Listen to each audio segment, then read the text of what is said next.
Créer Etapure tout simplement, au fond parce que c'est la suite logique d'une démarche. C'est toute une vie, quoi. J'ai d'abord créé Bioderma, puis après j'ai été emmené dans l'histoire Estéderm. Tout ça se développait gentiment, puis à un moment de ma vie, on se dit, est-ce qu'au fond on prend du recul ou est-ce qu'on va plus loin?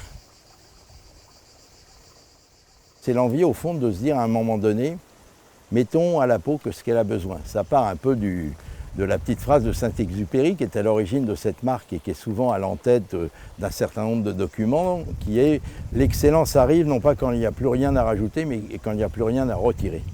Et au fond, je me dis, mais si on veut rendre vraiment un service à la peau, faire qu'elle vieillisse bien, qu'elle se porte bien, qu'on soit bien dedans, il faut l'accompagner et pas la traiter.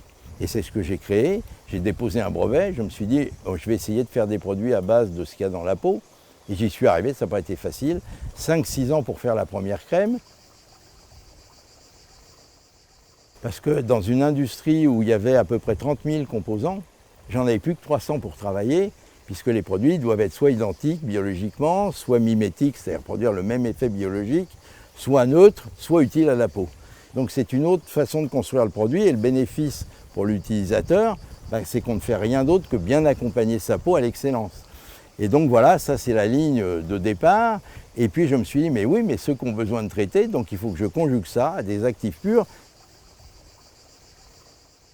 Moi je crois à la beauté des femmes au sens primaire du mot. Les fabricants, ils travaillent pour qu'elles soient belles. Je travaille parce qu'elles sont belles, c'est pas du tout le même plan. Je dis à toutes les personnes qui travaillent, à toutes mes équipes, vous devez comprendre, aimer et surtout respecter les personnes pour qui vous travaillez. Mettez de l'amour dans vos crèmes, ça veut dire quand vous faites quelque chose, pensez aux autres.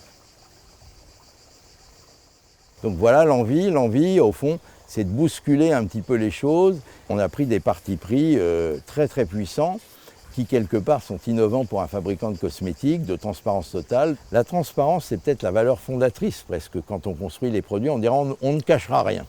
On dira d'où ça vient, on dira qu'est-ce que ça fait. Je voulais que l'utilisateur ait conscience de ce qu'il achète et au fond rétablir un lien de confiance entre l'utilisateur et l'entreprise.